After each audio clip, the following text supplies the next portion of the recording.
12 साल से बंद पड़े खंडहरनुमा मकान में अचानक से एक महिला आती है और वहाँ पर फुट फुट कर रोने लगती है। वो रोते हुए चीख चीख कर कह रही थी कि मुझे मेरी बेटी लौटा दो, कहाँ है मेरी बेटी। इतनी ही देर में वहाँ पर एक नर्स आती है और उस महिला को एक जोरदार चांटा लगा देती है। कहती है कि अब 12 साल बाद तुम्हें तुम्हारी बेटी की याद आई है। धिक्कार है तेरे जैसी माँ पर। कौन थी वो महिला जो 12 साल बाद उस घर में आकर फुट फुट कर रो रही थी, और उस नर्स ने उसको चांटा क्यों मारा था?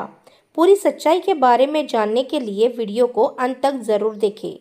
मेरे प्यारे सब्सक्राइबर, आपसे रिक्वेस्ट करती हूँ कि जल्दी से जल्दी 10,000 सब्सक्राइबर करवा दो, ताकि मैं और खुशी मन से ऐसी ही कहानी आप सबके लिए लाती रहूँ। तो चलिए कहानी में आगे बढ़ते हैं। नोएडा के एक शमशान इलाके में एक घर था, जिस घर के अंदर एक महिला रहा करती थी। उस महिला का इस दुनिया में कोई भी नहीं था। वो महिला इस शमशान से घर में अकेली रहा करती थी और कुछ ऐसा काम किया करती थी जिस काम को लेकर उसे ऐसे एकांत पड़े घर में रहना पड़ता था। धीरे धीरे समय बीतता गया और समय के साथ साथ महिला ने एक बच्ची को जन्म दे दिया। महिला उस बच्ची को पालने लगी, लेकिन बच्ची आने के बाद उसका जो काम वो किया करती थी, उस काम में उसको परेशानियां उठानी पड़ती थी। उसका काम बिल्कुल भी नहीं चलता था, क्योंकि अगर वो बच्ची का ध्यान रखे तो अपने काम को नहीं कर पाती, अगर काम को करे तो बच्ची का ध्यान नहीं रख पाती।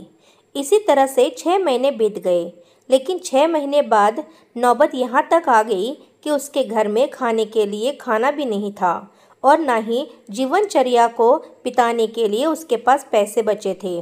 तो वो एक बहुत ही कठिन फैसला लेती है। वो 6 महीने की बेटी को उसी घर में छोड़कर वहाँ से किसी दूसरे शहर चली जाती है, और ऊपर से वो घर सुनसान इलाके में था, जहाँ पर कोई भी आया जाया नहीं करता था। धीरे धीरे शाम हो जाती है और शाम के समय वो बच्ची फुट फुट कर रोने लगती है, क्योंकि उसको तो भूख लगी थी, लेकिन वहाँ पर कोई आने जाने वाला नहीं था जिसको उसका रोना सुनाई दे। इसी तरह से पूरी रात भर वो बच्ची रोती रही। दूसरे दिन सुबह सुबह एक व्यक्ति जिसका नाम था विजय, वो अक्सर कभी कभी इस रास्ते से आया जाया करता था अपनी ड्यूटी जाने के लिए, और इसी तरह से आज भी वो इस घर के सामने से निकल रहा था। लेकिन उस बच्ची के रोने की आवाज़ ने उसका ध्यान आकर्षित किया और विजय उस घर की खिड़कियों से झांक कर देखने लगा कि आखिर ये बच्चा इतनी बुरी तरह से क्यों रो रहा है। वो थोड़ी देर तक गौर करता रहा, लेकिन उसे कुछ भी दिखाई नहीं देता है।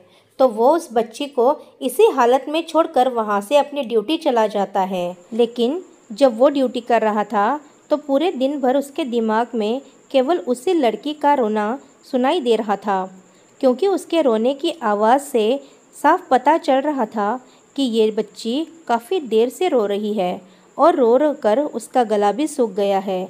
अब जैसे ही शाम होती है तो शाम के समय विजय जानबूझकर उसी रास्ते से वापस आता है, और जैसे ही वो उस घर के सामने पहुंचता है तो वो लड़की का रोना उसे फिर से सुनाई देता है।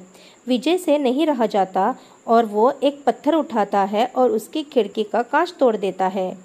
अब खिड़की का कांच तोड़ने के बाद जैसे ही वो उस घर के अंदर झांकता है तो वो देखता है कि एक बिस्तर के ऊपर एक 6 महीने की बच्ची लेटी हुई है और वो बुरी तरह से रो रही है। इन सभी चीज़ों को देखकर विजय पुलिस को फ़ोन लगा देता है और पुलिस भी मौके पर पहुंच जाती है। पुलिस वहां पर आती है। आने के बाद घर का दरवाज़ा तोड़ती है और तोड़ने के बाद उस बच्ची को देखती है। बच्ची की हालत बहुत ही ज़्यादा ख़राब थी। लगभग पिछले 36 घंटे से वो बच्ची उस घर के अंदर अकेले पड़ी हुई थी और फुट फुट कर रोई जा रही थी, और अब उसका रोना भी बहुत धीमा हो गया था। पुलिस वाले उस विजय नाम के व्यक्ति का धन्यवाद करते हैं इस बच्ची की इन्फॉर्मेशन देने के लिए, वरना एक छोटी सी बच्ची इस दुनिया से अलविदा हो जाती। पुलिस वाले उस बच्ची को लेकर सरकारी हॉस्पिटल पहुंचते हैं और वहां पर डॉक्टर साहब की देखरेख में उसका ट्रीटमेंट कराते हैं। पुलिस वाले उस घर के मालकिन को ढूंढने की कोशिश करते हैं, लेकिन काफ़ी ज़्यादा छानबीन करने के बाद भी उस घर की मालकिन जो महिला थी उसे वह नहीं ढूंढ पाते, क्योंकि वो महिला काम करने के लिए किसी दूसरे शहर चली गई थी और पुलिस उसको ढूंढने में नाकामयाब होती है। अब बच्ची हॉस्पिटल में ही रहा करती और हॉस्पिटल का जितना भी स्टाफ था वो उस बच्ची से बहुत ही ज़्यादा प्यार किया करता था। धीरे धीरे समय बीतता है और समय के साथ साथ वो बच्ची रिकवर हो जाती है। लेकिन हॉस्पिटल के अंदर जो स्टाफ था उसमें एक नर्स थी जिसका नाम था लीना। लीना उस बच्चे को देखकर बड़ी प्रसन्न हुआ करती थी और उसके अंदर कहीं ना कहीं उसको अपना बचपन दिखाई दिया करता था, क्योंकि लीना भी एक अनाथ थी। वो अनाथ आश्रम में पाल पोस कर बड़ी की गई थी और अब वो हॉस्पिटल में काम किया करती और अनाथ आश्रम की देखभाल किया करती थी। वो जैसे ही उस बच्ची को देखा करती और उससे खेला करती तो एकदम से उसे अपना बचपन याद आ जाता और वो सोचने लगती कि मैं तो अनाथ थी लेकिन इसकी ज़िंदगी में बनाकर रहूँगी।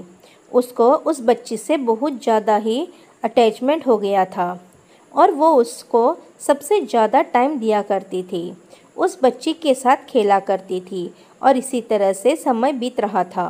लेकिन तभी अचानक से डॉक्टर साहब उस बच्ची को डिस्चार्ज कर देते हैं और पुलिस आकर उस बच्ची को एक अनाथ आश्रम में भेज देते हैं। अब जैसे ही दूसरे दिन लीना ड्यूटी पर आती है तो आने के बाद उस बच्ची को ढूंढने लगती है।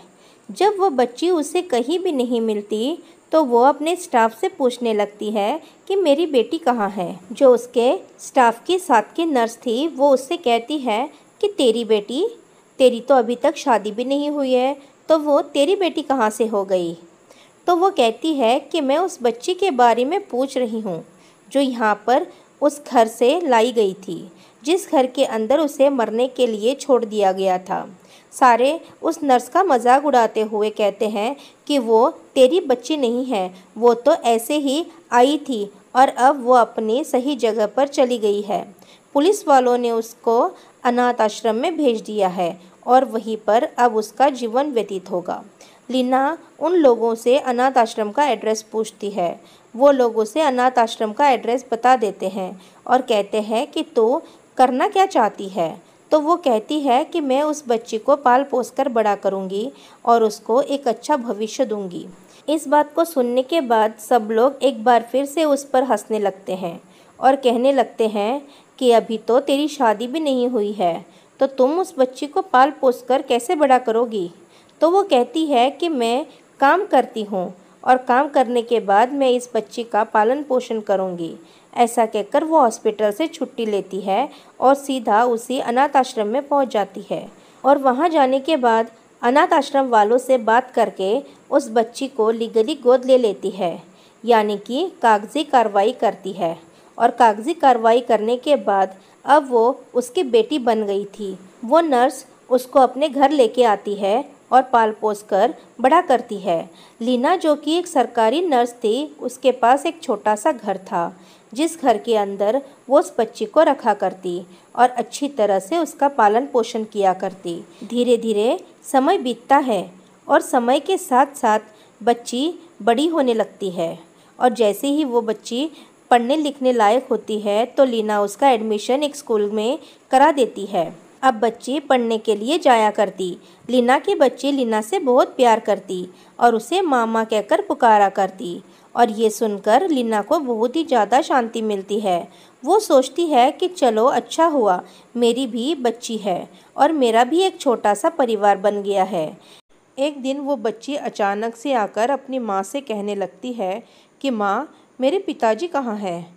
उसकी माँ उससे कहती है कि बेटी, पिता की तुझे ज़रूरत क्या है, मैं ही तुम्हारा पिता हूँ और मैं ही तुम्हारी माँ हूँ। लेकिन वो बच्ची कहती है कि सभी बच्चों के पिता स्कूल आते हैं और स्कूल से उनको लेकर जाते हैं, लेकिन मेरे पापा कहाँ हैं, मैं जानना चाहती हूँ। तो लीना उससे कह देती है, तुम्हारे पिता की तुम्हारे जन्म से पहले ही मौत हो गई थी।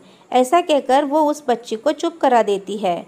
बच्ची भी समझ जाती है, वो भी अपनी माँ से बहुत ज़्यादा प्यार किया करती है और उसके साथ घुल मिलकर रहने लगती है। अब लीना सोचती है कि मेरी बच्ची तो ये बात पूछ रही है, मैंने तो उसको बता दिया है कि उसके पिता की मौत हो गई है, लेकिन कभी ना कभी इस बात का सामना मुझे करना पड़ेगा, क्योंकि अभी तो वो बच्ची थी, लेकिन जब बड़ी होगी तो इस बात की तहकीकात भी कर सकती है। तो लीना सोचती है कि क्यों ना इसके पिता और माता के बारे में पता लगाया जाए, और इसी वजह से वो पुलिस वालों से उस घर के मालिक के बारे में पूछने लगती है। तो पुलिस वाले उसे बता देते हैं कि इस घर की जो मालकिन थी वो एक महिला थी और उसका कोई भी अता पता नहीं है। हम लोगों ने उन्हें बहुत ढूंढने की कोशिश की थी। लीना एक बार तो उदास होती है, लेकिन फिर वो तय करती है कि मैं रोज़ इस घर में आया करूँगी और देखूँगी कभी ना कभी तो इस लड़की की माँ यहाँ पर आएगी और उससे पूछूंगी कि इसका पिता कहाँ है। धीरे धीरे समय बीता और समय के साथ साथ वो लड़की 12 साल की हो जाती है। जब उसकी बेटी 7 साल की थी, उसी दिन से लीना उस घर पर रोज़ जाया करती और काफ़ी देर तक वहाँ पर किसी के आने का इंतज़ार करा करती और फिर वहाँ से वापस आ जाया करती। इसी तरह से समय बीत रहा था। तभी एक दिन अचानक से जब लीना उस घर पर किसी को देखने के लिए जाती है, तो उस घर के अंदर से एक महिला की फुट फुट कर रोने की आवाज़ आती है और वो महिला चीख चीख कर कह रही थी कि मेरी बेटी कहाँ है, मेरी बेटी को लौटा दो। जैसे लीना ने उस घर के अंदर जाकर देखा तो वो देखते ही रह गई, क्योंकि जिस कमरे के अंदर कभी उस बच्ची को अकेला छोड़ दिया गया था, वहाँ एक महिला बैठी हुई है और वो फुट फुट कर रो रही है और चिक चिक कर इस खंडरनुमा घर की दीवारों से कह रही है कि मेरी बेटी कहाँ है, मेरी बेटी लौटा दो। उसकी आंखों में आंसू थे और वो बहुत ही ज़्यादा पछता रही है। अब लीना जैसे ही उस महिला को देखती है तो एकदम से उसके पास जाती है और एक जोरदार चाटा उसके गाल पर जड़ देती है और कहती है कि धिक्कार है तेरी जैसी माँ पर, जो इतनी छोटी सी बच्ची को यहाँ पर इस तरह से छोड़ गई और आज तुझे उसकी याद आई है। तेरी जैसी माँ, माँ के नाम पर कलंक है। इस बात को सुनने के बाद वो महिला और भी ज़ोर से फुट फुट कर रोने लगती है और कहती है कि मेरी मजबूरी थी। तो लीना उससे कहती है कि ऐसी क्या मजबूरी हो गई जो एक छोटी सी बच्ची का जीवन तुझे दिखाई नहीं दिया। वो महिला अपनी पूरी कहानी बताती है।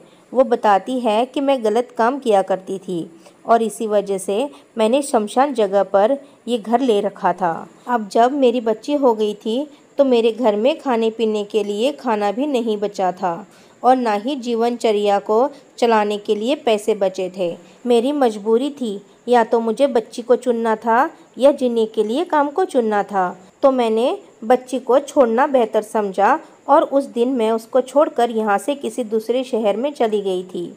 इस बात को सुनने के बाद लीना को बड़ा ही गुस्सा आया और उसने कहा कि अगर ऐसी ही बात थी तो तू भीख मांगकर खा लेती, लेकिन तूने जो इतनी सी छोटी बच्ची को ऐसे मरने के लिए छोड़ दिया, ये इंसानियत के खिलाफ है। अब मेरा मन तो ऐसे कर रहा है कि मैं पुलिस को बुलाकर तुम्हें पुलिस के हवाले कर दूं, क्योंकि जो तुमने काम किया है वो माफ़ी के लायक नहीं है। लेकिन मेरी बेटी के लिए मैं तुझे माफ़ कर रही हूँ।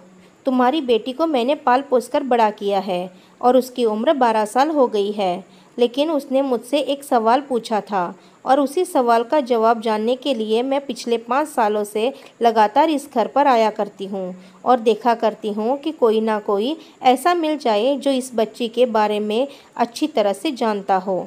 वो महिला उससे पूछती है कि क्या सवाल किया था मेरी बेटी ने। तो लीना उसे कहती है कि उसे तुम अपने मुंह से अपनी बेटी तो ना ही कहो तो ही अच्छा है। भले ही तुमने उसे जन्म दिया है, लेकिन पाल पोस कर मैंने बड़ा किया है, तो उसकी माँ मैं हूँ। और हाँ, रही तुम्हारी सवाल वाली बात, तो उसने पूछा था कि मेरे पिता कहाँ हैं। उस टाइम पर तो मैंने उससे झूठ बोल दिया था कि तुम्हारे पिताजी पहले ही मर चुके हैं, लेकिन मैं जानना चाहती थी कि उसके असल पिता कौन है और किस तरह से उसका जन्म हुआ था। वो महिला उसे बताती है कि उसके पिता का कोई पता नहीं है कि उसका पिता कौन है और इसी वजह से मैं इस जगह पर रहा करती थी, ताकि हमारे बारे में किसी को भी कोई भी पता ना चल सके। ऐसा कहकर वो महिला फुट फुट कर रोने लगती है। लीना को उस पर थोड़ा सा तरस आता है और वो उसे चुप होने के लिए कह देती है। चुप करने के बाद लीना उसे बताती है कि तुम्हारी बेटी मेरे पास है और मैं नहीं चाहती कि उसे तुम अपने साथ ले जाओ, क्योंकि तुम तो पहले से ही गलत काम किया करती हो। उस बच्ची की देखभाल कैसे कर पाओगी? इन सभी बातों को सुनकर वो महिला भी संतुष्ट हो जाती है कि चलो अच्छा है, इसके साथ मेरी बेटी सही रहेगी, और वो उससे मिलने की इच्छा को त्याग देती है। वो महिला लीना के सामने हाथ जोड़ती है और कहती है कि मेरी बच्ची का अच्छे से ख्याल रखना, और मैं ज़िंदगी में कभी भी तुम्हारे सामने नहीं आऊँगी। ऐसा कहकर वो महिला अपने आंसुओं को पोंछते हुए वहाँ से जाने लगती है। इन सभी चीज़ों को देखकर लीना को थोड़ी सी शांति मिलती है कि चलो ठीक है, मुझे मेरे सवाल के जवाब भी मिल गया, और अब मेरी बेटी भी मेरे साथ ही रहेगी। ज़िंदगी भर लीना ने शादी नहीं की और उस बच्ची को पाल पोस कर पढ़ा लिखा कर बड़ा किया, और बड़ी होने के बाद वो लड़की भी नौकरी करने लगती है। नौकरी लगने के बाद लीना उस बच्ची की शादी करा देती है। तो शादी होने के बाद बच्ची अपनी माँ लीना को भी अपने साथ ही रखती है। उसने शादी भी इसी कंडीशन पे की थी कि मेरी माँ मेरे साथ रहेगी, और जब तक वो ज़िंदा है मैं उसकी सेवा करूँगी। तो दोस्तों, ये थी कहानी एक 6 महीने की बच्ची की, जिसे एक मकान के अंदर मरने के लिए छोड़ दिया गया था। लेकिन वो कहते हैं ना कि जाको राके साइयाँ मार सके ना कोई। तो ऐसा ही कुछ इस लड़की के साथ हुआ था। आप क्या कहना चाहते हो उस महिला के बारे में, और आप क्या कहना चाहते हो लीना के बारे में? आप क्या कहना चाहते हो उस व्यक्ति के बारे में जिस व्यक्ति ने उस बच्ची को रोता हुआ देखकर पुलिस को इन्फॉर्म किया था? आपकी जो भी राय है कमेंट सेक्शन में लिख सकते हो, लोगों के साथ शेयर कर सकते हो।